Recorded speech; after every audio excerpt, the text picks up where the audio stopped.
Hello, podcast listeners. This episode features collector extraordinaire Ben Larson. Ben is the owner and operator of a store that sells exclusively things that you loved from your childhood. Like, they put it all in one store, and it's pretty darn amazing. You're going to want to listen to all of the insight he has into restoring collectibles, toys. Also, maybe you want to get rid of some of them, and so he's got opportunities for you as well. During the intro, Tucker and I touch on loss and what loss really means to people. So you're going to want to get both some tissues as well as your favorite stuffed animal, because this podcast is all over the map. 1, 2, 3, 4. J.J. Gordon, sort of like that Indiana Jones, in that he's always sniffing out his next adventure. Yes, he is. He's always interviewing guests so he can have them on his show and they can talk about pop culture, arts, and leisure. J.J. has his flag unfurled and he likes his french fries curled, and he's fun and then he twirled as he goes to meet the world. He will march into the rain even if his ankle sprained. Take a peek inside his brain. This podcast is called J.J. Meets World. The president was in my hometown the other day, and there was a lot of excitement, as it should be when a president comes to town. Whether you support the president or not, it's still a pretty momentous occasion when the person occupying that office comes to town. And it made me think a little bit of the musical The Music Man, because everyone got excited when this guy came to town, and they're hesitant. They're like, I don't know if I trust this guy. And then he sang songs to them and convinced them that they needed to buy instruments and band uniforms for their children. But what it really reminded me of is the song they sing when the Wells Fargo wagon comes to town, because they lose their crap. They're like, oh, the Wells Fargo wagon is a-comin'. Was that the first real product placement that was blatant and in front of people? Because Wells Fargo was a real delivery service, and here they're singing a whole song about it. How old is The Music Man? 50s? I think there must be something before that. That's that blatant, though. I'm sure there were things where it was like, hey, I got to have an ice-cold case of Uncle Daryl's bitters. I went to the doctor, and he said, I just need to smoke more. And smoke more of these I'm Parliament switching Slims. to Camels. More doctors smoke these. But it's been a long time since I felt the excitement I saw on some people's faces of this. Did you go to the rally for your job? I did not. Okay. I did not. In fact, I was here recording a podcast. Oh, that's right. Yep. That's right. Priorities. But I've watched maybe 10 or 15 videos that people took from their backyards of Air Force One flying over their house. Yeah. That's pretty cool. That's pretty awesome. I haven't seen any videos of the presidential motorcade, though. Okay. And you would think that people would be taking a lot of video of the motorcade. Well, the rally was at the Shields, right? Correct. The Shields Arena on 32nd Avenue in Fargo, North Dakota. Okay. Yeah. And the one thing I will say, and I don't want to get into all the politics here, but what we really need as a nation is to go back and take some simple counting lessons, because everything is made to be so much bigger. At one point, one of the people was like, to the 2,500 people and tens of thousands of people outside. There weren't tens of thousands. Tens of thousands implies that there's at least 20,000. Mm-hmm. At least 20,000 people outside. Do you know how many people 20,000 people is? It's 10,000 more than 10,000. It certainly is. It's almost double. Yeah. If you will. And if that's the case, you pick the wrong venue. If you have a place that you can only get a couple thousand, but then 10 times that number are waiting outside. Imagine that a politician or his staff might exaggerate the numbers a little bit. No, certainly not. Imagine that. So part of me, while I'm watching this, is like, I wish I could get excited for something again. And I thought really hard, when was the last time I was this excited with a huge group of people wanting to see one person? And then it dawned on me. It's 4th of July weekend. 2009. I was at a Dave Matthews Band concert in Lake Geneva, Wisconsin, Alpine Valley. Some people have been to this place. What's cool about Alpine Valley is it is a big music structure nestled in what would be considered the butt crack of the valley. Okay. And so My attendance crowd, they were far better than Dave Matthews Band. Dave Matthews owes me thanks and appreciation. I had Thanksgiving dinner at Dave Matthews' house. It was delicious. But it's neat because the Alpine Valley, it's a giant slope that gets up to the top of this point, and then the stage is at the bottom so that everyone can sit up on this giant, earth-made amphitheater. And it's a cool place to go see a concert. And I remember going there and I was wearing my lucky shark tooth necklace, which gives me magic powers when I go to concert festivals. And kind of like a straw fedora hat, a shirt that had a previous Dave Matthews concert on it. Is it a fedora hat if it's made of straw, or isn't it just a straw hat? I thought fedora is the style of hat. Straw is just the material. You could have a fedora made out of many materials. Yeah, but if I came in with shoes, you'd be like, hey, look at those straw shoes that were made of straw. I should have specified that part. You really hammered in my point, I think. Oh my God, dude. It is so sweaty in here and outside. It's 4:30 in the afternoon. It is blast furnace like at this point. So when was the last time you were that excited for something where you were part of a big group of people and it was you could cut the energy with a knife? A live event. Mm-hmm. Man, I'm trying to think because I really don't go to live events for the most part. Why is that? I'm an introvert. I get drained by large groups of people very quickly. And have we ever been to a concert or anything like that together? I don't think so. I've never gone to any of the summer concerts or anything like that. And I've gone to a few concerts and I'm excited for them, but I'm not feeling that level of anticipation that you're thinking of. Maybe one of the stand-up acts like Tig Notaro or Patton Oswalt that came here in the past couple of years. Maybe one of those. Yeah, I really cannot remember. Maybe the John Waters at the Fargo Theater a few years ago. That was a huge crowd that was really pumped to see him. Yeah, people were excited. And I agree with you, but I don't think that the lead up to a stand-up comedian is anything like the lead up is for for someone like this. And I mean, it's more or less the level of celebrity you have. So if it was like if it was Dave Chappelle, that would be different than if it's Tom Segura, he's just a level of celebrity that even if you're not a stand-up comedian fan, like you're not somebody who follows it, you know who Dave Chappelle is. So you just have to get to a certain level of fame. And I'm sure Dave Matthews, does he still tour? Does he still sell out massive concerts? Yeah. Dave Matthews is selling out giant arenas. Dave Matthews is selling out sections of Earth. Like Alpine Valley. Do you think young men in middle school and high school are still learning his songs to try to get girls to like them? Yes. So let me tell you about the time I cried at a Dave Matthews Band concert. So I went to Charlottesville, Virginia, which you guys have probably heard of on the news the last couple of years because they had a very some people are just so stupid. They had a little bit of a racial... Why am I saying a little bit of... There was a total and complete douchebag who thinks it's all right to be racist and bigoted. And unfortunately... He got elected president. And then, unfortunately, after that... in Charlottesville, there's just this guy. Anyway, so it's unfortunate. It's like when you think of Kent State, what's the first thing that comes to your mind? Any tragedy. So the tragedy that happened. Exactly. Yeah. So I'm in Charlottesville. This is before the situation that came to the news in 2017, but it was the day of Sandy Hook.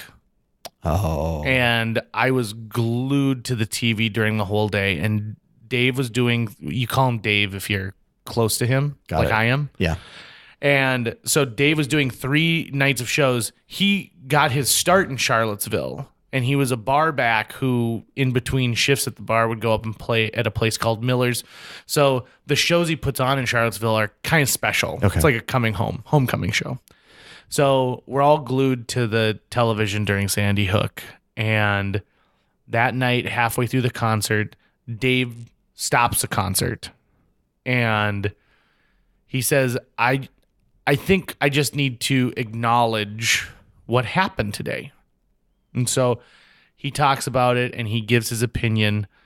At that time, Dave had just had a new album that came out, and he had a song called Mercy. And in the song Mercy, it just touches on a lot of things, and it's a beautiful song. I'm not going to compare it to John Lennon's Imagine, but some might. I mean, you kind of already have by raising the specter of it. Well, I'll let you draw your own conclusion. I'm not going to say it's as good as, a John Grisham novel. So he begins to sing this song, which I had previously told our friend Phil was a prayer for peace. Okay. Before this has even happened. So it's a prayer for peace. And he starts playing the song, and I look over at my buddy Phil, and he's got tears in his eyes. I have tears streaming down my cheeks. And everybody there is kind of feeling that same thing, that sort of helplessness when you watch an area of the world hurt like that, and have to go through something like that, and you empathize, and you can't fathom what they're going through. And so in that one moment, Dave Matthews, as well as the rest of the Dave Matthews Band, including Carter Buford, his drummer, who is always smiles, but here was very solemn.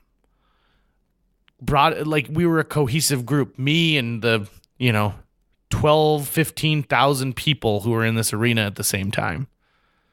And you might say, that's not even as much as like the Fargo Dome. Well, it's because he was in a smaller arena because he was coming home, everybody. Don't give Dave such a hard time. But I love those big, giant community moments where you're all experiencing something together. I get it the same thing when I see a movie, like a movie premiere where nobody else has seen it yet. Sure, yeah. And you're experiencing it in the theaters. Yeah. So like when the crowd laughs and you laugh at the same time, like that feels really good. Yeah. As I've been thinking, I mean, I guess the only thing that can come to mind was when our friend Matt Burkholder passed away in 2012, and we had his funeral a few days later. And which was one of the best celebrations of life I have ever witnessed. And I have to give a shout out to Brad Delzer and Allie. Oh my God, Farron. I almost called her Thorson. I was like, wait a minute. Be like Farron. Like you're having trouble coming I almost up with called her by her previous name. They got to give them the shout out to the credit for that, because that was an absolutely beautiful. The night after he passed, and a bunch of us got together at Theater B, and I drank a lot of wine, and I was super hungover the next day. So I was merely tasked with putting the slideshow together because that's what I could handle at that time. But yeah, I mean, the funeral was really beautiful, and it felt we were all, you could tell that the whole room was feeling this loss at the same time, and it was very powerful. Matt was one of those people who you couldn't help but be completely enamored by his presence. Yeah. And this isn't one of those situations where you just put someone up on a pedestal after they're gone. I honestly, like, if I got Matt Burkholder's attention while we were in a room together, I felt like I had really accomplished something, and that when he took an interest in you, it was special. Yeah. And we said it about Pam Strait before. He's another person that if you had a problem with him, there's definitely something wrong with you. Right. Like having a problem with that guy would make no sense. You and I got to spend some time in the hospital with him shortly before he passed away. 2 days, yeah. And 3 days. I brought the recording of the Les Mis movie, and we sat there, and even in his fragile state near the end, he just kept saying the same thing. Oh, why did they choose Russell Crowe? And I loved that. That's what I loved about that guy. Yeah, yeah. And my all-time favorite Matt story is when he was arrested and put into a cell and figured out that the cell had great acoustics. Yeah. And so he began to sing the Les Mis, the whole Yeah. score and sound to Les Mis, the Broadway musical. Yeah. And by the time he was nearing the end, someone was like, "Are people coming to pick this guy up? We can't put him in general pop." Matt's death was a real lesson for me in what grief actually was. Because I had lost like family members before then, but grandparents, people that growing up you kind of expected to be the first ones to go, and they died of old age and things like that. So I'd been to funerals and I'd been sad that someone I'd known had passed. And Matt had been sick for a long time, and so we all knew that we'd be losing him at some point. But that was the first time I ever felt a kind of grief that it was like a wave is coming at you and you don't see it. 4 or 5 days after he was gone, and I'd be sitting at home doing something, and all of a sudden it's like, bam, this big wave of grief would rush over me because something would have reminded me that he wasn't there or something else. And I was like, this is a new feeling. I've never known what this feels like before. And it was intensely painful. And it gave me also a slight amount of perspective of just how little I know about other people's grief, especially when it's them, say, losing a child or losing like a spouse or or in a tragedy like the mass tragedies, the mass shootings that happen in the U.S. now, and all of these people who were supposed to be there and just aren't anymore. It showed me that even though I had learned a new kind of grief, it showed me that I have no idea what real pain is when other people are going through it when they're dealing with that kind of a loss. Let me share with you something that a child goes through when grieving a parent. I've had to grieve both of my parents. Yeah. And this is something that I've talked to people. I lost my parents young. I mean, I was 32 years old when my mother passed away, and I was only 19 years old when my dad passed away. So when my dad passed away, we still had our family home. Mm-hmm. And when my mom passed away, she was still in that home. It was time to clean it out as we were getting ready not to sell it, but for me to move into it. But there's a whole lifetime worth of things in there. As we're going from room to room to room, going through every cupboard, every file folder, every drawer, everything like that, every single room contained memorabilia that went all the way back to my sister and I's birth, Wow. to first grade art projects, to snippets from the school paper we were mentioned in, Yeah. to photos that we didn't even know had been taken of us doing something that we liked. And there was a very, very sobering moment for me to realize, God, my parents really, really loved me. And I didn't even understand that. And they loved me at a time when I didn't understand really what love totally was. Like when I was 5 years old and I bring a rock from, day camp back and I give it to them, and it touched them so much that they kept this rock for 30 years. Yeah. And not in some big fancy display, and they didn't shadow box it. They kept it in the bottom of a desk drawer so that when they came upon it, it meant something special to them. And I've talked to so many people who have said the same thing, only they're looking at items that are 60, 70 years old that their parents had held on to that reminded them of their childhood and their family. And it's pretty amazing how an object can act as almost like a memory time capsule for you. Really, it's true. Where you find something and you're suddenly transported back to a day or a time or a feeling or even like a scent or just an emotion. It's really, I have been something of a hoarder in the past. I think you have been something of a hoarder in the past too. And do you think that's what drove that? For me, it was that, but also probably laziness. Yeah. Oh, without a doubt. I also so desperately wanted to cling on to good memories. I had so many bad memories that the good ones needed to outweigh that. And so I think I needed a reminder, because scars fade over time, but they don't fade as quickly as you would like. So if you can throw a really bitchin' t-shirt over that scar, it helps. Yeah. And so you wear a t-shirt until it doesn't fit anymore. And someone's like, oh, I didn't know you were in boys choir. Are you here to buy cigarettes? And so that's part of the reason why we invited on Ben Larson to be a guest. So Ben deals in things that you might remember from your childhood, no matter when your childhood was. And so without giving too much away from the interview, because I think you're going to find it to be very intriguing, and I also think you're finally going to be like, oh, great, someplace to get a gift. Ben touches on a lot of things that people are going to find very intriguing, and you're definitely going to want to check out our social media presence because he brought in some tangible items that we took a photo of. And Take a look at the thumbnail for this podcast. That's and you'll right. see one.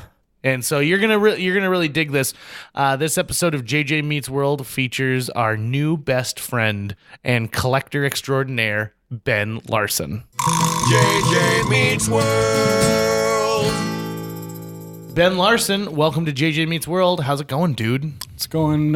It's going well. Excellent. Going I like well. that. So first and foremost, did you bring a briefcase that's actually a lunchbox? I didn't have anything to wrap a gift, so I grabbed the most recent purchase of mine, which I think you can appreciate. A Little Mermaid lunchbox. I'm just gonna say. I mean, I Pretty am a certain nerd. my sister had that. I'm pretty certain it might have been. It's So- to describe it to the audience, it's during the Under the Sea number. Yes. There are clams, there are lobsters playing some kind of a trumpet, and of course seahorses or no, I guess are they both playing trumpet? Is it they just look- an all trumpet band? They look like it's trumpets and maybe some drums because there's clams. I noticed they've left that culturally insensitive blackfish off the lunchbox. Right. Well, I mean, it's a few years old, so we're not living in the future when you're collecting vintage. But I'd love a store though if it did collect future vintage. That'd be pretty great.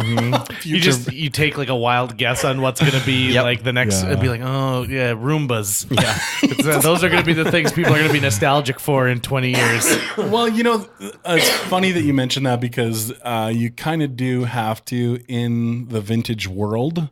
You kind of have to predict where you're going because if you have too much. Let's say, I don't know, farm clothing from the 70s. It's probably not as popular today. So you might want to kind of take a risk and guess on some things. So Funny you bring that up because Toys R Us closes after while you're listening to this. Toys R Us is closed. They've closed their doors across the nation. I thought it was Friday was the last day. Friday's the last day, but nobody's listening to it right now. Does that you make are sense? correct. Yeah, that's some future vintage for you there. Wow. I I mean, mean, future listeners. It might be Mind blown. Did you hear 2024 when someone's listening to this. Right? So I went into Toys R Us yesterday, 2 days before they officially shut their doors. And you can see what the misses were in the toy world because that's the only stuff that was left. For example, everything, and I mean everything from the 2017 Power Rangers live action reboot. Oh, yeah. All of those toys were there in mass. Oh, sure. What else? There were quite a few. I've noticed that taking like the Dorbs line of toys. Yeah. There are a lot of Dorbs left. Yeah, they kind of missed in the Fargo Moorhead area, but Yeah. they're kind of popular in other places. Yeah. They're like the stepchild of, Like a Funko Pop. yeah, it's not really though. That kind of sounds like you're saying that means they're slightly less loved. No, because stepchildren can be, but they're not real children. Sure. Yeah. As a stepchild. Oh, yeah. I agree. I mean, hey, I'm just saying. As a Maybe they're a former little stepchild, I abused, agree, yeah. and yeah. Tucker is the Dorbs of his family. I hadn't even heard of this Dorbs thing. So the Dorbs toy line is it's a kind of an egg-shaped ish body with a big head, and they're always smiling with their cheeks are so high their eyes are squinty. Yeah. And there's Dorbs for everything. There's Star Wars Dorbs and stuff from Game of Thrones, Transformers, everything. Yeah, they do all the pop culture stuff. when they first came out, they definitely had a hard row to hoe because Pops had such a huge following and we're just growing. And it's like one of those things where if this one thing is on your mind, you are not going to be distracted by something else. It's always these other guys that are like, oh, well, what's this? I already have a bunch of this. And yeah, I don't know. I see him out there. So one of the reasons I asked Ben on, other than just being an awesome dude, and I don't see him on the regular, is you are now the classic toy impresario of our area, maybe even the region.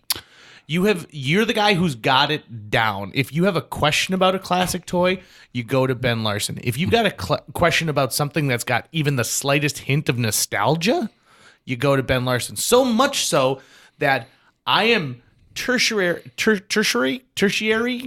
one of those. We'll know the usage Something. once the sentence is completed. I'm a degree away friend of a guy named Larry the Legend Lund. Oh, Larry. And Sweet Larry. He is a good friend of Noel Scotch Anderson, Yeah. who was our first guest on the podcast.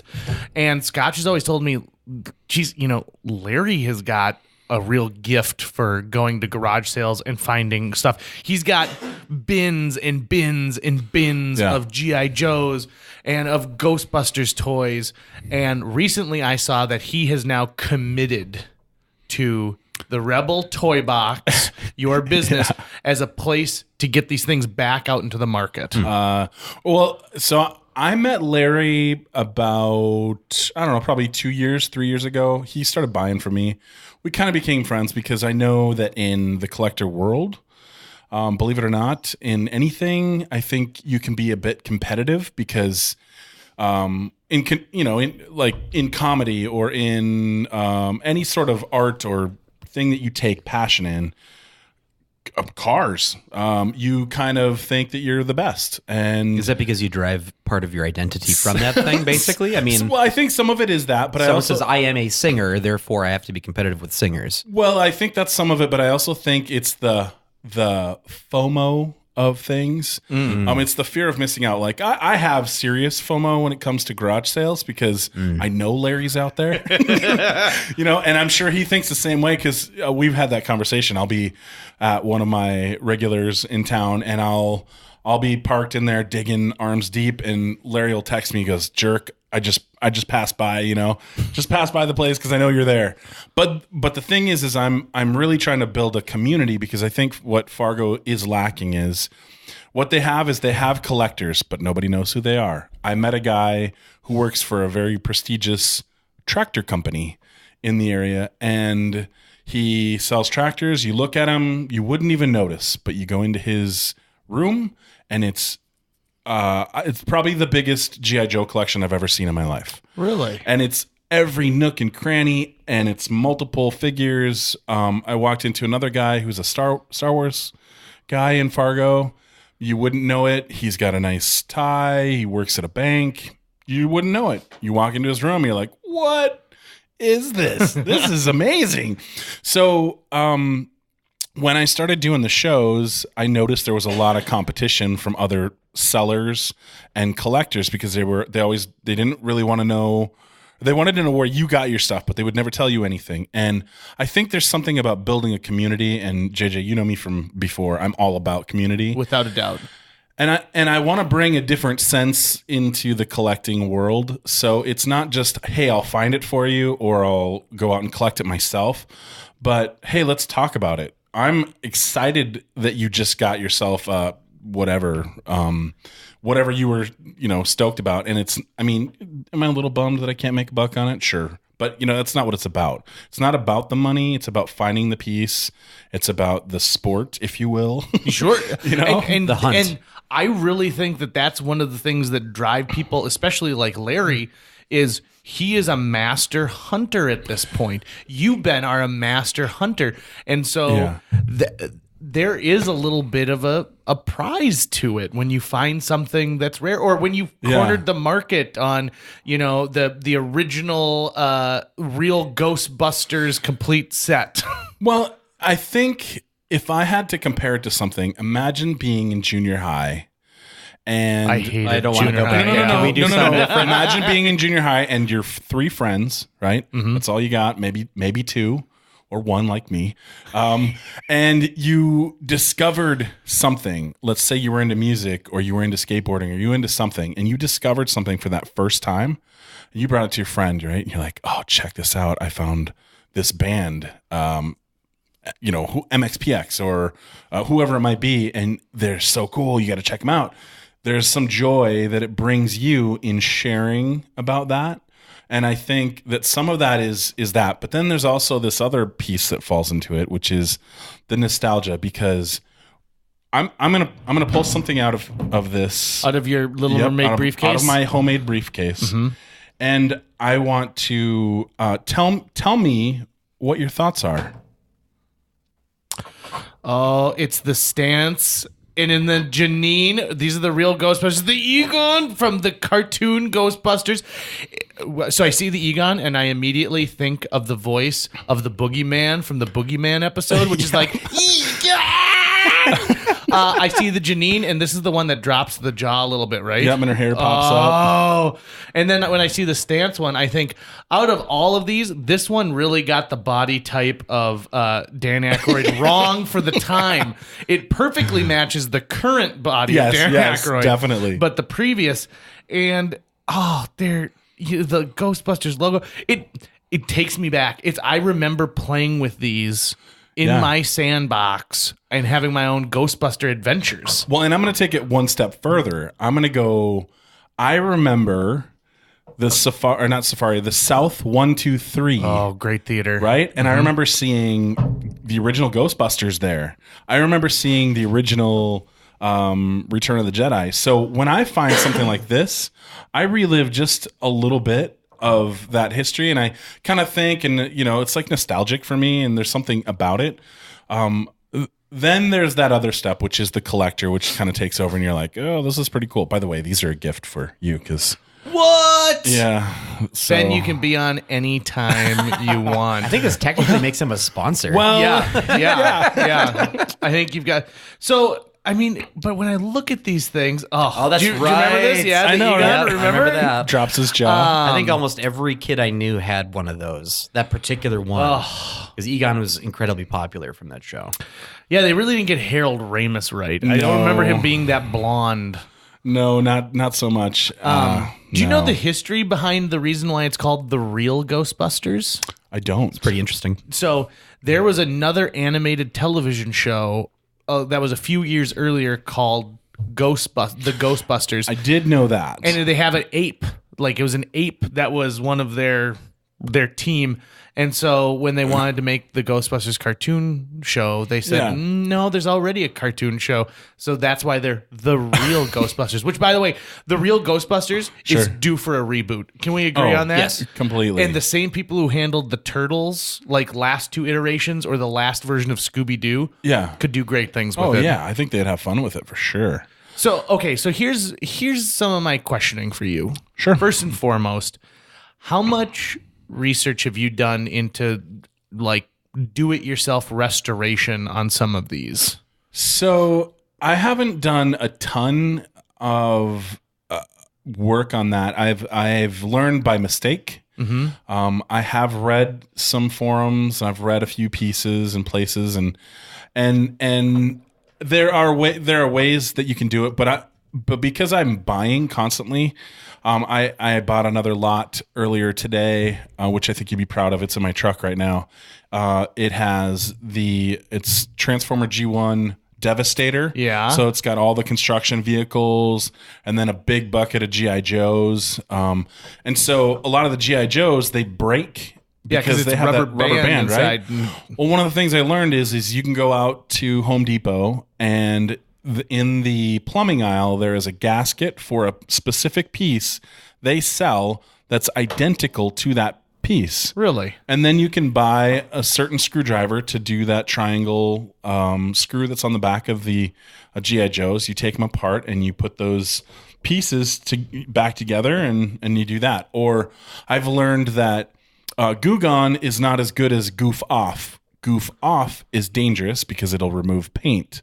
But sometimes removing paint is not always bad, because if you have a crazy kid that went crazy on the paint, you can take some of that paint off, or you can freshen it up by taking off a micro layer.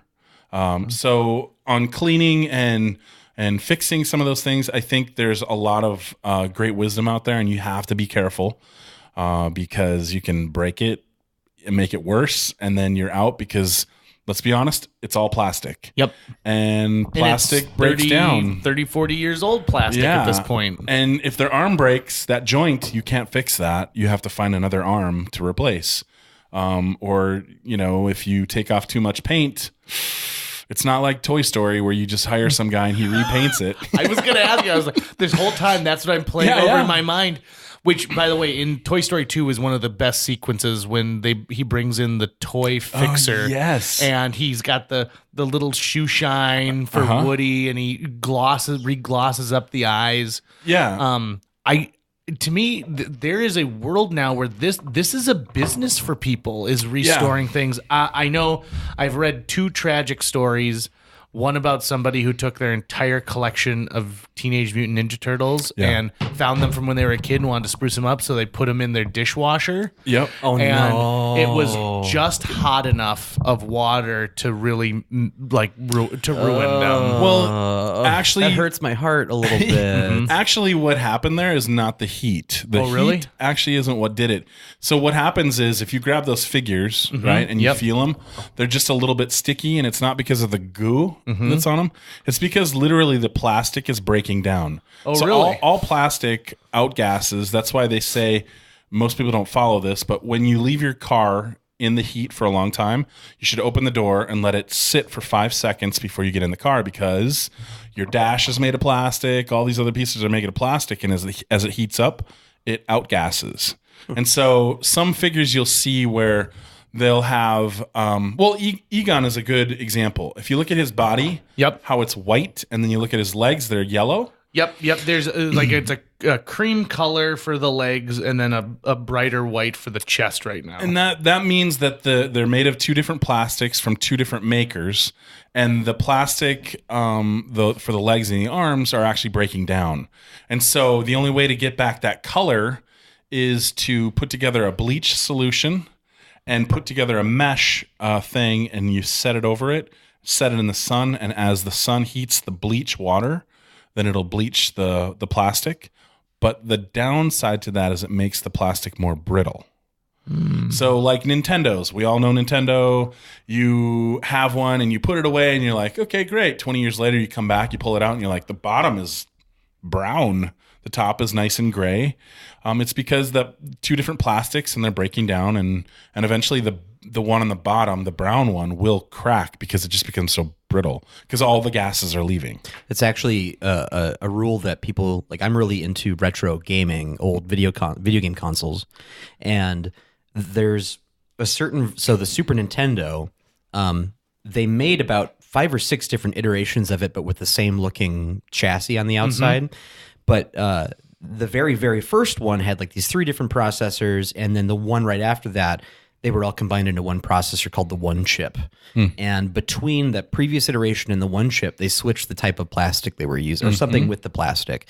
So you can automatically tell if a Super Nintendo was not a One Chip because it has yellowed on the outside. Otherwise, if it hasn't yellowed, then you know it is a One Chip at least. Sure. And with a One Chip, you're going to get a stronger RGB signal out of it, which is a whole other thing. But I've always thought that was really interesting too. So I'm guessing then that if they just changed the formula, would that plastic, maybe you're guessing, but over time, would that also yellow, just take longer? Well, I'm gonna throw you for a question just to think about. Okay. It's gonna take you to another level. So you have scientists out there, or people, let's just say people that say a bottle, which is made of plastic, will not break down. So if you took these figures and you buried them in the dirt, because we hold them dear, we want to collect them. But if you buried one in the dirt, how long would it take for it to break down? And if it breaks down in open air within 20 years, because I'll get He-Man figures that are from the 80s, and they'll have like a white dust on them, and that's the gas. That means that it was in a container, and the container couldn't outgas, so they were outgassing, and it just sat on the figures. So when you wash them, you'll feel like a little bit of sticky. So the same concept is, if plastic is plastic is plastic, some are harder, some are softer. How long does it take to break down? And have we really been told the truth? Because if plastics like Nintendo, on the bottom half are dark, and they literally become brittle and break down, that's nature working its course. So with that, I mean, who knows how long these things are going to last? But I know that if they're in open, if you store them open, that's the best way. A lot of times when they made these, they put a UV protection on them. So there's plastic, then there's the paint, and then there's like a light UV on it. And you can tell the ones that didn't get enough UV injected into the plastic because they turn colors and they outgas faster. Interesting. I mean, when you look at the colors on this, take like Janine, right? So Janine, her legs are different than her torso and crotch, if I'm going to point out. But she has, without a doubt, the most vibrant color left. Oh, yeah. Of her. And, judging from her butt, which is stamped copyright 1987 Columbia Pictures, so is Egon's. These things were produced at the same time. They were. So it's the difference in the chemical makeup of what company was producing the torso, what producing the legs. Well, it's think of it as like it's the mix. So if I'm making toys, Kenner. This is Kenner. Kenner's making the toys. They are a small toy company at the time. Hasbro is king. So they're a small company and they're wanting to compete. Kenner goes out and does the Star Wars line and they just kill it. So then they're like, hey, we're going to do Ghostbusters line. Well, as they're doing that and growing, they are making the toy, and they'll make the torso first. They make all the torsos, and they have big boxes of torsos. Then they'll go back and make all the arms, and then they'll make all the other pieces because they didn't have the money for all the molds to make. And so you're getting different levels of plastic, and every plastic is different because back then they just couldn't be as precise as they are today.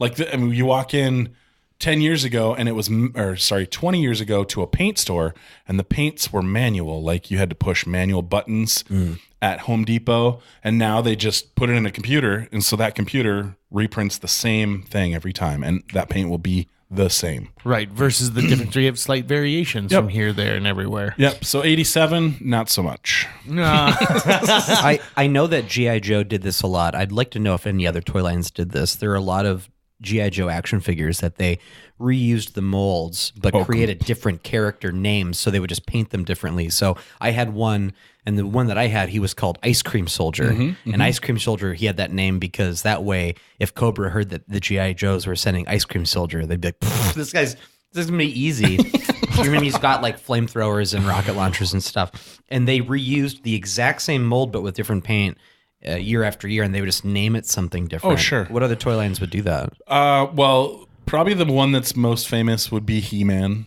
If you look at He-Man figures, and if you were to look it up online, and you were to not focus so much on their face and the accessories, but look at their arms, they most typically had three types of arms. There was ones with fins on it. There was another one that had just the muscles, and there was one that had gloves.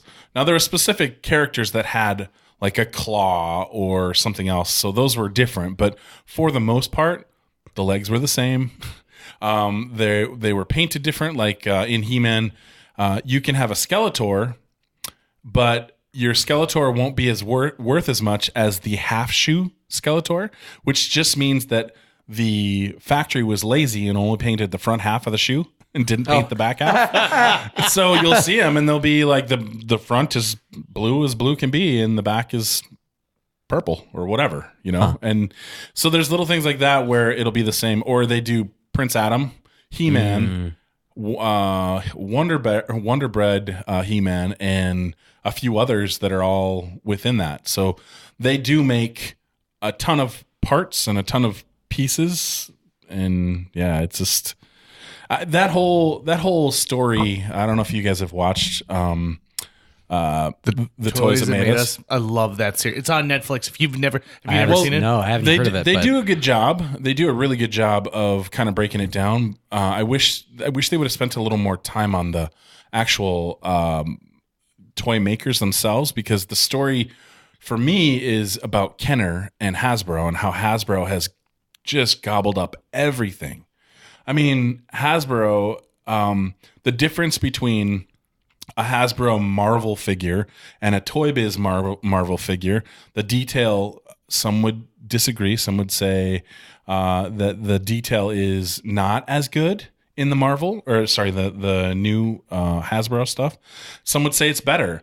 I'm one to say that Toy Biz was awesome, but the problem is Hasbro, big company, wants to make money. They'll do exactly what you're saying. They'll make a figure and do 10 repaints of Tony Stark because, well, he had a triangle, he had a circle, and he had a different, and so then they sell a ton of those and they change one teeny little thing. So whereas some of the older companies like Toy Biz would actually make a completely new figure with a completely new sculpt, and that's what guys are all about today. So Who do you think today is producing the highest quality? I mean, I know that's a very tough. Or who do you really respect? For example, I think for a while, like McFarlane Toys, people were saying, "My God, these guys are crushing it," and they got some pretty weird properties at one point. I've got the Bob and Doug McKenzie McFarlane set, which the detail is immense, all the way down to the accessories. So it kind of goes like. Kenner was a small player. Hasbro was kind of around. Hasbro was lazy because they're big and they had lots of contracts. Kenner came in and they somehow, if you saw the thing, the show, they somehow weaseled in and got the contract. And now they're this little company and they're going, what are we going to do? So they made their name off of Star Wars figures. That's where they became famous. And then, they did lines after that. But if you look at their line, the actual figures are terrible. They're terrible. But it's very collectible because of the nostalgia. Same goes with figures today. McFarlane was probably one of the big turning points in figures. Another late player in the game is NECA. NECA has just taken it to a whole new level. Is NECA the one that does the retro figures as well? Well, if you are a Turtles fan, they just released 5,000 units of the original Turtles, and the detail on them is incredible. They're unbelievably good. I'm not a figures collector, but when I saw those, I went, I need those, and I know the order I need them in. Like I know which one I need to get first. Yeah, and NECA just they do a whole level of cool. And the fun thing about them is they do something for the entry level collector and something for the serious hardcore collector. So they'll have the Turtles that they came out with, which you can get all four of them for like, what is it, 120 or something like that. Or you can get the 1/4 scale versions of the Turtles that have super detail. They're 100 and some joints on them. They're just gorgeous, and they're selling for $1,500 a piece. Yeah. So you can go pretty high. I mean, master replicas are insane. So this is actually kind of bringing me back to the days of reading Wizard magazine, and they had a regular feature where, because not a ton of comic book properties had toy lines, or even just Marvel characters that really just didn't have toys or any good toys, people would make their own using other action figures. They'd paint in detail or whatever, and then take photographs and position them in backdrops and submit it to Wizard, and Wizard would, publish the best ones. Like, here's an amazing Silver Surfer made from the head of a Ken doll and this and that. Does that, since now that there's so much business playing to people who want figures of nostalgia characters we never thought we'd get figures of before, does that subculture still exist? Are there people who are still making just their very own posable figures? Oh my gosh.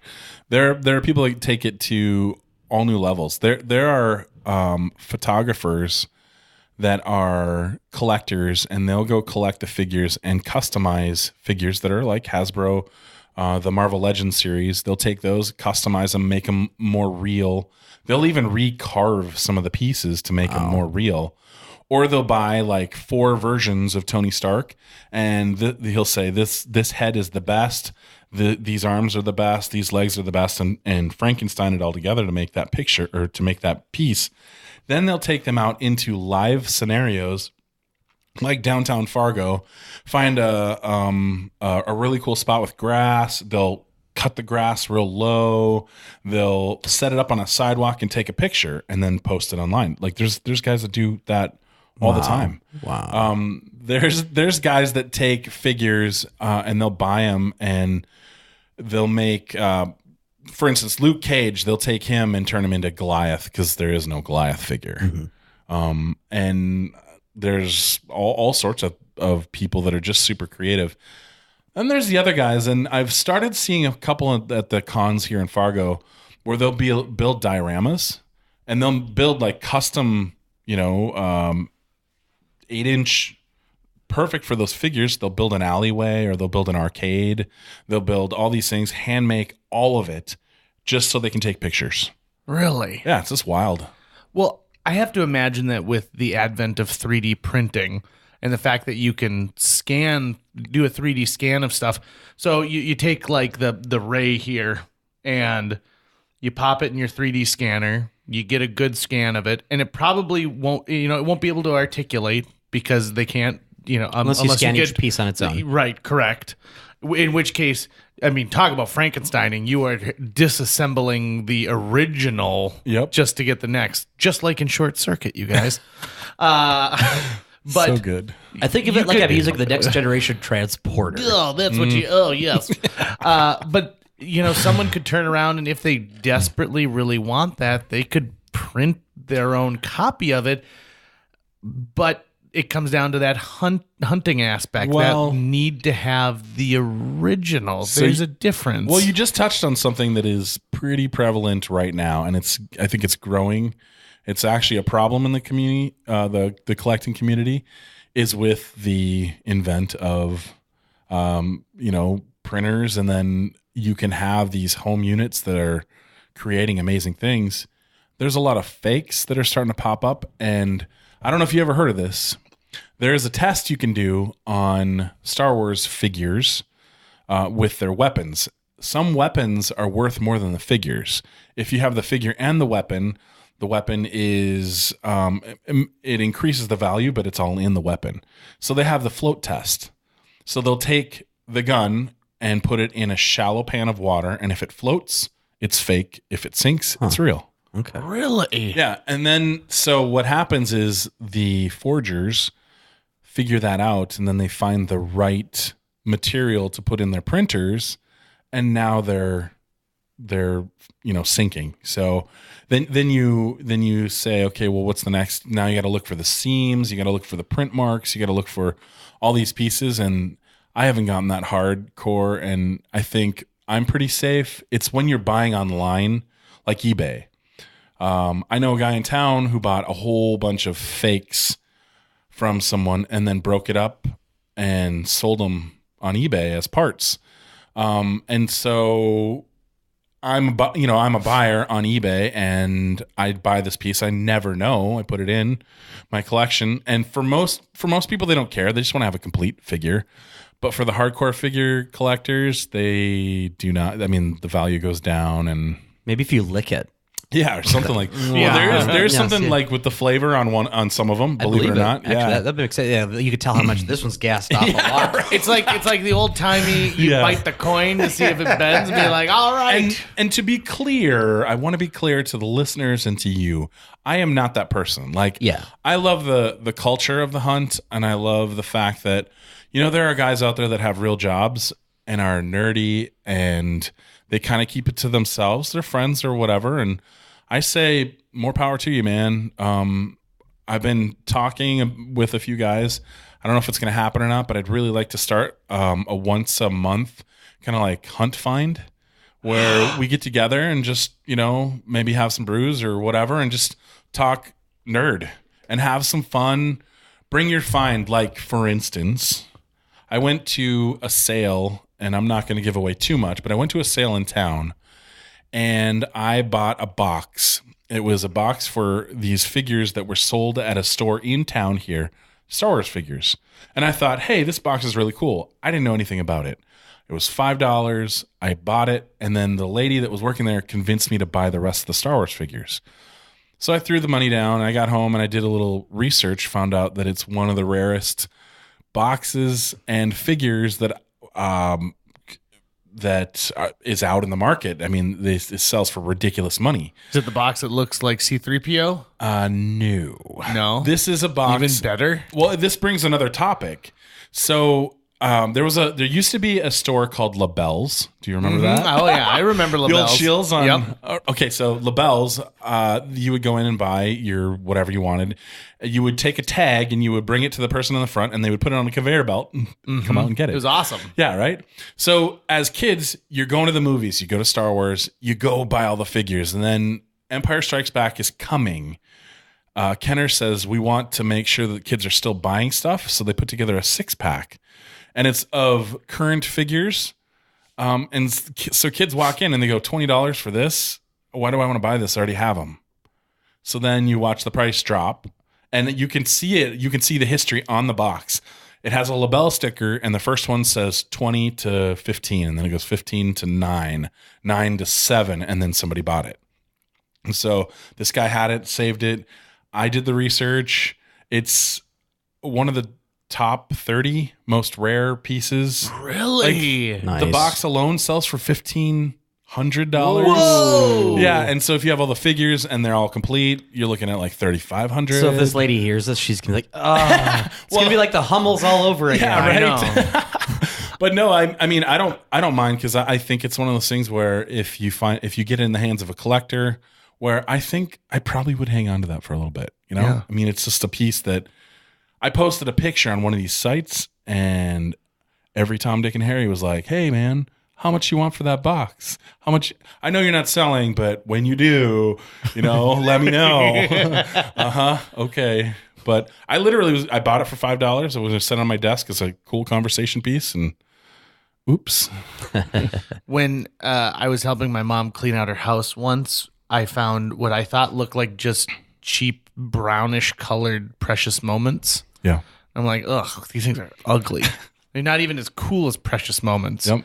And so I put it in the Boys Ranch box, and I brought it to the Boys Ranch. And 2 days later, I happened to be walking in downtown Fargo next to Royal Jewelers and look in the window, and there's all these ugly, gross-looking Precious Moments ripoffs. Sure. And I was like, look at these ugly things. And the person I was with, I was like, those are Hummels. Those are a very, very expensive German figurine set. Well, my grandmother had a complete set from an entire year, from a trip to Germany, and that's what I gave to the Boys Ranch. Jerk. I know. So I went back to the Boys Ranch, and they're like, "Oh no, these didn't even make the floor." Yeah, I'm sure. Someone got them and walked out with this, and then she said, "Peace, I'm off to get my island." Yeah, right. So what happened? So. When in 1987, when these Ghostbusters toys came out, were there people going around saying, well, I'm going to buy the complete set and never take them out of the box? It seems to me like that has become more common. And follow-up question to that, so are people just buying up huge hordes of things and thinking like, well, this is my retirement, I'm going to let these sit in the basement for 30 years? So 2 things. First, yes, they are buying up stuff. But it's funny to me because I think the collecting world is fickle, and they say, oh, you think you're going to go that way? We're going to go this way. Example, right? So the new Star Wars with Lucas is coming out. It's 1998, 97. We all know it's coming, but it's not yet. So Kenner says, well, let's throw out some figures. So they threw out this whole line called Power of the Force figures. Everybody, and I'm not kidding you, and their grandma were buying Star Wars figures. Kenner was in their heyday. They made more money during that time than they did any other time because people were buying and hoarding. They were buying whole sets. They moved from green to like this weird foil back, and then they went to red, and they just all these different kinds and things, and people were buying them, and you can still find them now. The problem is you can still buy them for $2 Sure. because there was such a saturation. Basically, what happened to comic books? Yeah, It's the exact same story. Yeah. Well, and in comic books and like cards, like collecting cards, there's a double-edged sword there because sometimes they reprint and reprints kill the market. That's why baseball died. All the baseball card collectors that were out there, you had all these people getting in with money, and then Topps was like, "Hey, why don't we just make more cards?" Yeah. So they just started printing. It was 92, and they're like, "Let's print some 96 or some 86 cards." So they printed up a semi-load of those, and then people got wind, and they're like, "No, they're not worth anything." That's why it's a false economy, right? Because someone actually has control over the supply Yes. for the demand. Yeah, well, the one good thing I have to say about the toy makers is that they haven't gone down that road yet. They haven't gone down the road like, hey, there's a lot of people looking for the real Ghostbusters. Let's make those again. A couple that have dabbled in it would be the Turtles line. So the original Turtles series comes out in '88, and now within the last 2 years, they've come out with some nostalgia figures that are just like the old ones, but same packaging, same everything. But whatever. I mean, people can do that, but it will saturate the market because you pull it out and what? So I think there's something to supply and demand, but as those things come out, and for you, like the nostalgia of seeing these, you're like, this is cool. I'm going to display these. I'll bring them to work, whatever, So it's Oh, these babies are living in this room. Yeah. These are going to be the jealousy point of everyone who comes in there here. you go. There you go. All right. It must be neat to see multiple versions of some things too. Like it must be neat to see 4 Ghostbuster firehouses in a row, or to see an entire bin of Teenage Mutant Ninja Turtles.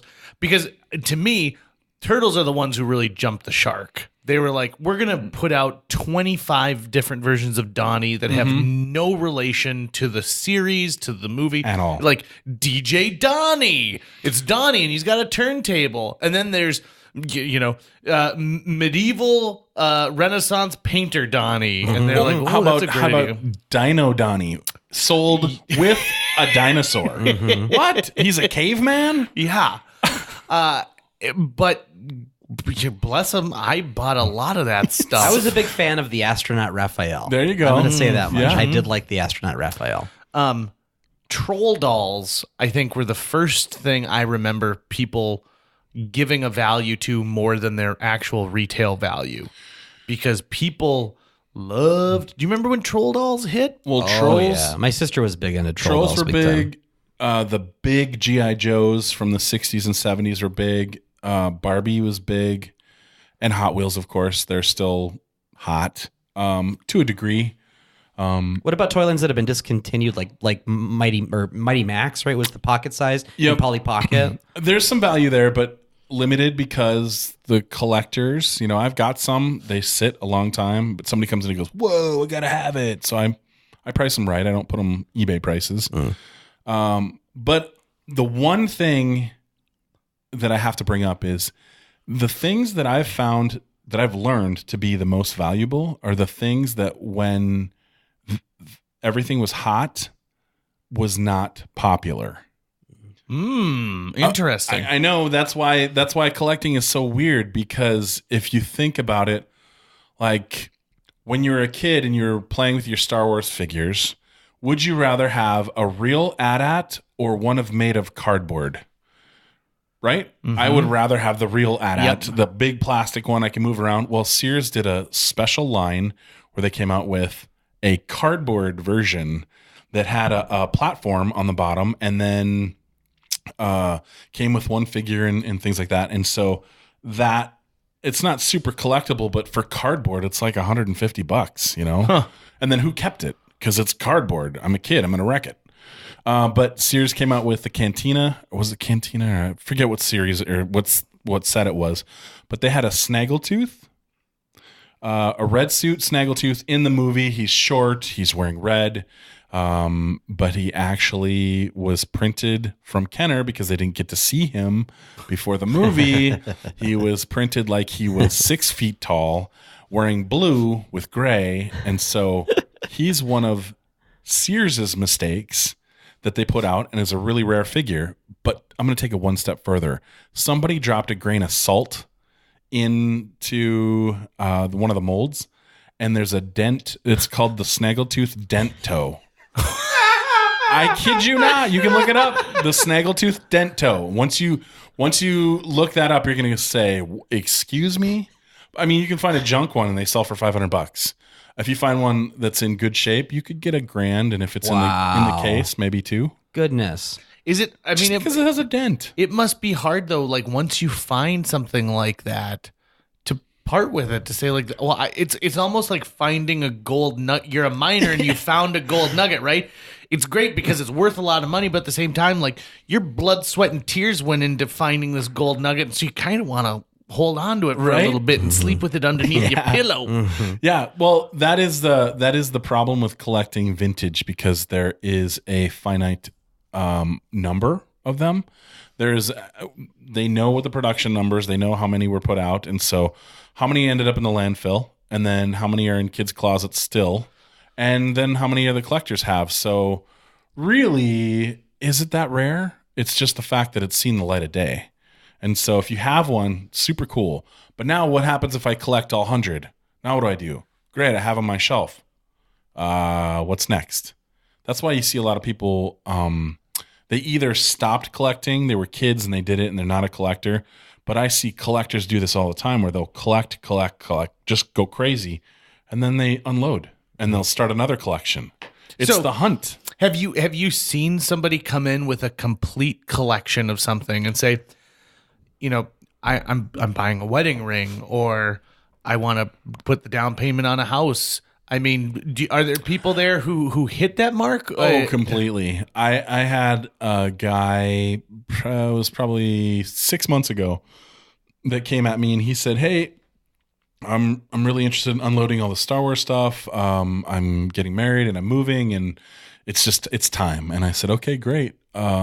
Shoot me some pictures, and then if it's something I'm interested." Shot me pictures and I was like, "Yeah, I'm interested.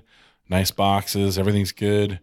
He's like, "Yeah, I was thinking 15,000." And I said, "Oh, that's interesting.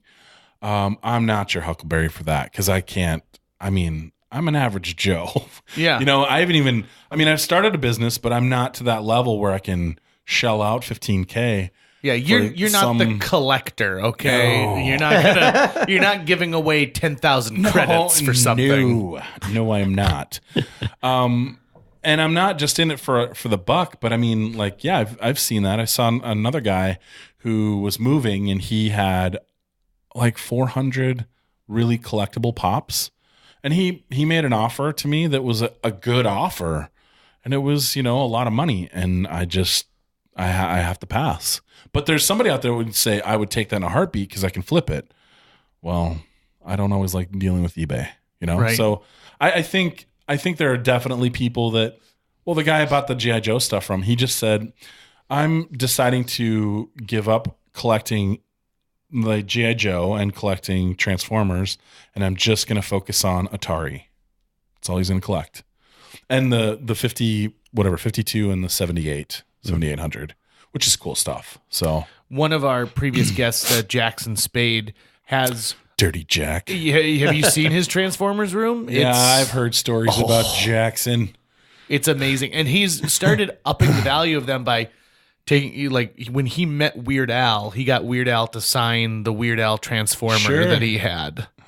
And he's done that with a couple other people who've had their celebrity one. Another person in town, I don't know. Do you know Steve Stark? Sounds familiar. I'm better with faces. His wife Gwen is. Oh, yes. It was a drama teacher. That's all you had to say. And Steve used to come to elementary schools and would do Teddy Roosevelt in elementary schools. Sure.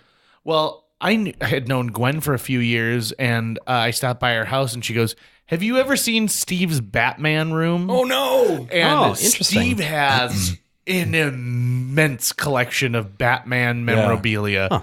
The type of thing where you walk in there and go like, how does this exist in my town and nobody knows? Right. Yeah. And you must see fun stuff like that all the time. I do. I walk in and I just go, wow, this is out of my pay grade, but so cool. And I actually thought I thought when I was doing my radio show, I had met a few of those guys, and I have often thought it would be really fun to do a show where you just go interview them and have them show you your stuff and just talk nerd, you know? Oh, you'd have an Antiques Roadshow for toys? Oh, yeah. That sounds, do you have people who come in and ask you to appraise what they have? All the time. And I really have a hard time with values and pricing things because when you place a value on something and you're hard on it, especially when it's vintage, again, Fargo's not a collector town. So snaggletooth that might be worth $1,500, you're not going to get that here.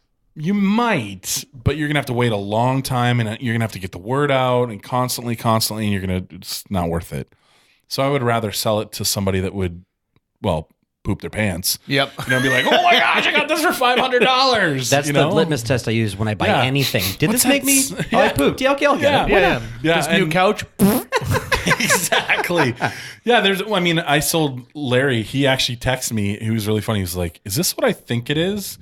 And I said, yep, it is. And it was a really rare, it's called Bumble Jumper. It's a transformer. He's kind of a weird, just nobody bought him.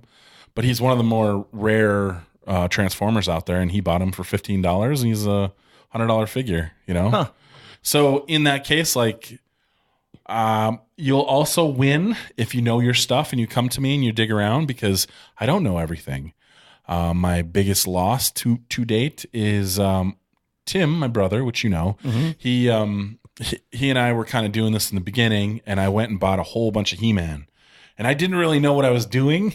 I kind of faked it. I was like, oh, yeah, I'll give you X, and this is great. Well, the kid had every single figure. We got home, and we're like, we don't want to sort all these stupid weapons and the guys, so we'll just sell them for $3 a piece. Later did I find out I sold Scareglow, which is a $100 figure, for $3.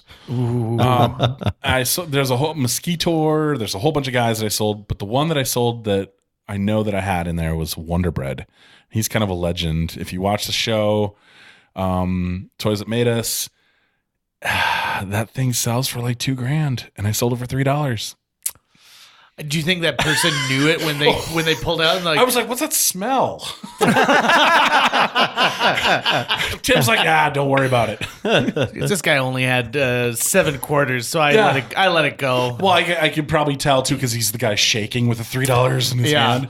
I gotta get out of here. Just take my money and then just runs. Like in Toy Story 2 when Al just tries to throw money when he sees the Woody doll. I would like to pay the fair price you have posted yes. on this with money that I have earned now. Yep.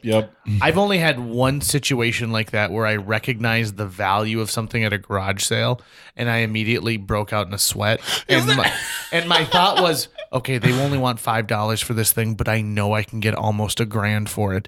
How am I going to play this off without, just giving it away? Up? Because I could see that other people were going up, and they were having the sentimental moments where I had seen them take, actually, you know what, this isn't for sale, and they had put it, back. And so what I did is I grabbed 6 other things, and I went up there with the whole group, and then I tried to negotiate on the whole group of things. Yeah. So that way they wouldn't, they wouldn't go back, and they kept a blankie, and I got my item that I wanted. Yeah. I was pretty excited about that one. That, you could just talk about that feeling in and of itself, because you think about, it could be that, it could be being the first in a line at a movie, which doesn't happen these days, but there were days when you'd go to movies and you'd want to be the first and get the best seat, and it was something to be said, and that feeling of finding something that is like, oh my gosh, I can't believe this. It's the closest I'll ever have to scoring a touchdown at the homecoming game. Right? That's so my amazing. version of it. So amazing. We're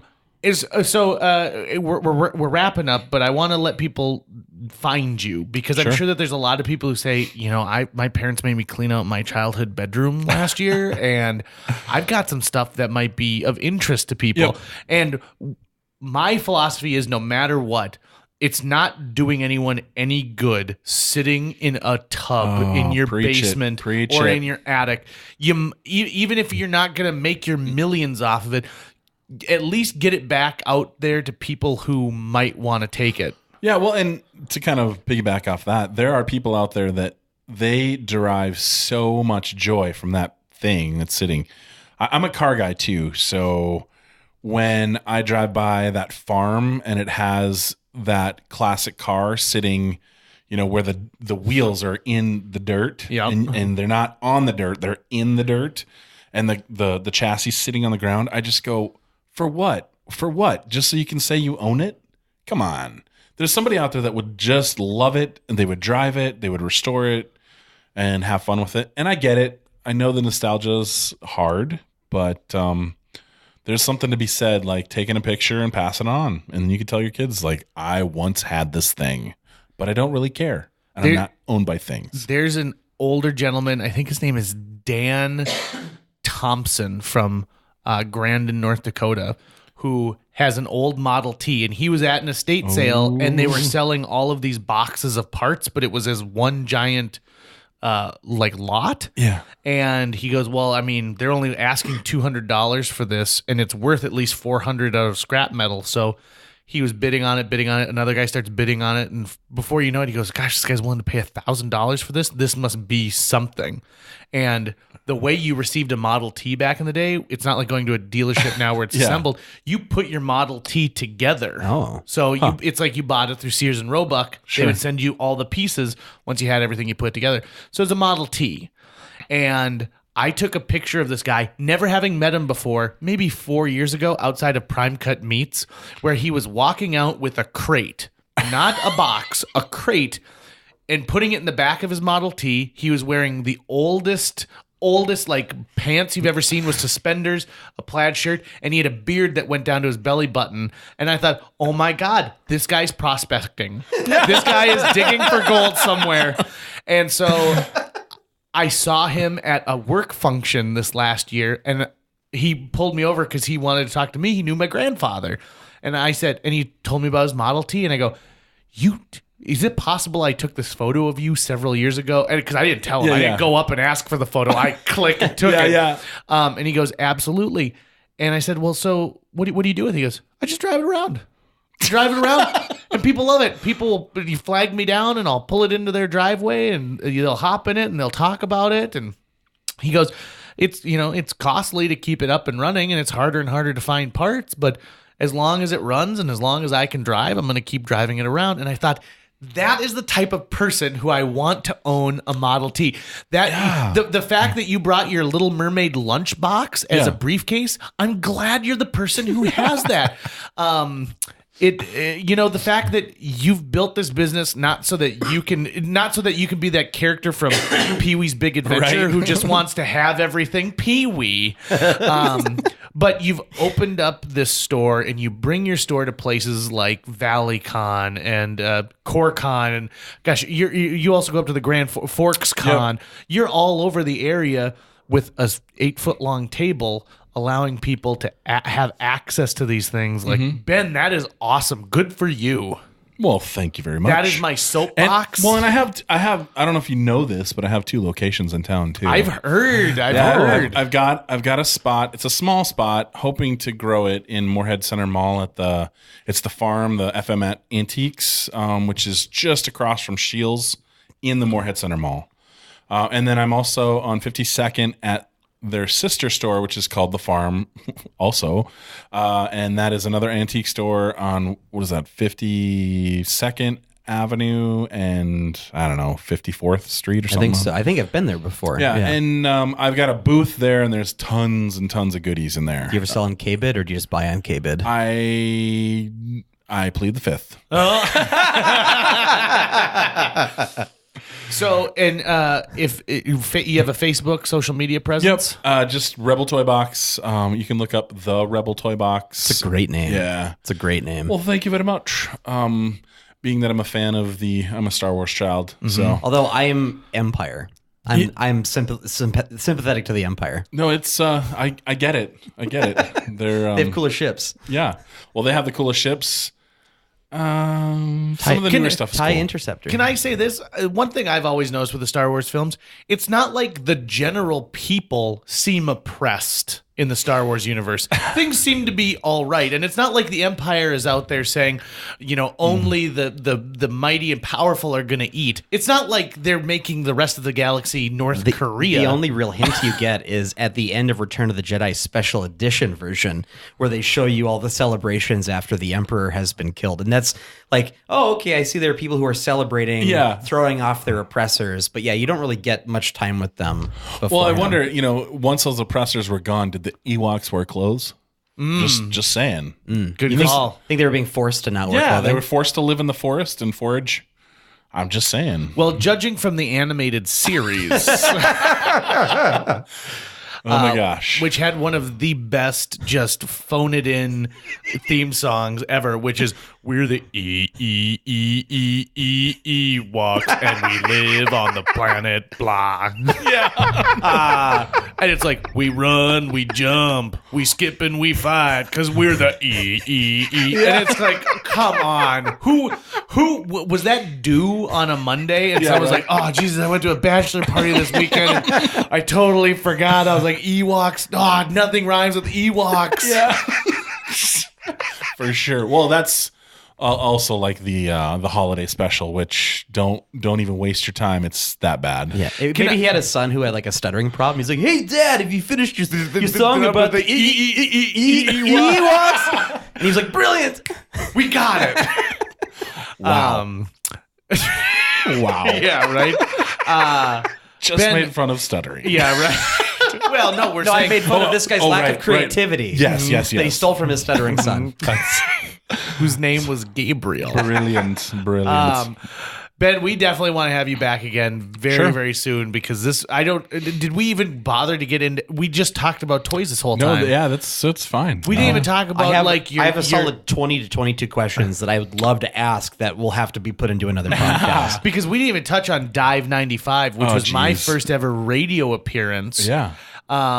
And you've got so much other great stuff going on, and I think we could have a great political conversation too on this podcast. I would love it. Listen, we're gonna bring you back very soon because this was a ton of fun, and you don't even have to bring gifts next time.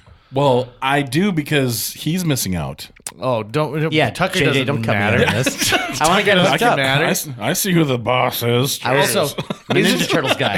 Ninja Turtles guy. If Tim wants it, I want it. Yeah. Okay? Isn't it nice that you are dealing in something as well where most of your clientele, they're feeling nostalgic for things from their childhood, and now they're adults with 401ks and expendable income? Well, the one thing that's been fun about this is like there's so many things. You brought up politics. There's so many things in this world that bring politics in it, and you wouldn't think about it. I mean, I think of the ginormous soda sitting there and how they want to regulate those or regulate whatever. But when you put a toy in somebody's hand, nobody cares. Everybody's Unless happy. it's that transformer that turned into a gun. Unless you got one and I didn't. Yeah. And then I'm going to punch you in the face and take it.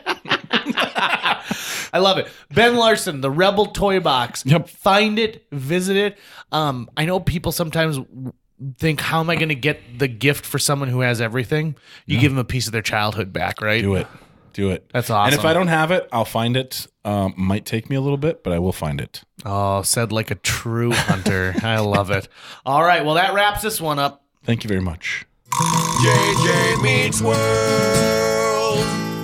That wraps up this episode of JJ Meets World. If you guys would like to stay up to date on current episodes of JJ Meets World, go to our website, jjmeetsworld.com. There you can find access to old episodes, new episodes, and heck, you could even jog over to our Patreon account and give us some money so we can continue to do this and continue bringing the guests that you love onto the airwaves you enjoy. By the way, why not subscribe to JJ Meets World on iTunes, Google Play, wherever you consume the podcast that you love, and if you really love us, give us a nice high rating. JJ Meets World is produced this week and every week by Tucker Lucas. If you want to stay up to date on Tucker's work, go to moonbasemaria.com, or if you want to get a hold of JJ, you can swing over to linebenders.com. Hey, I need to change shirts. I think I sweat through this one, but it was supposed to be hypercolor when I bought it, and I don't think it is because it's just always blue.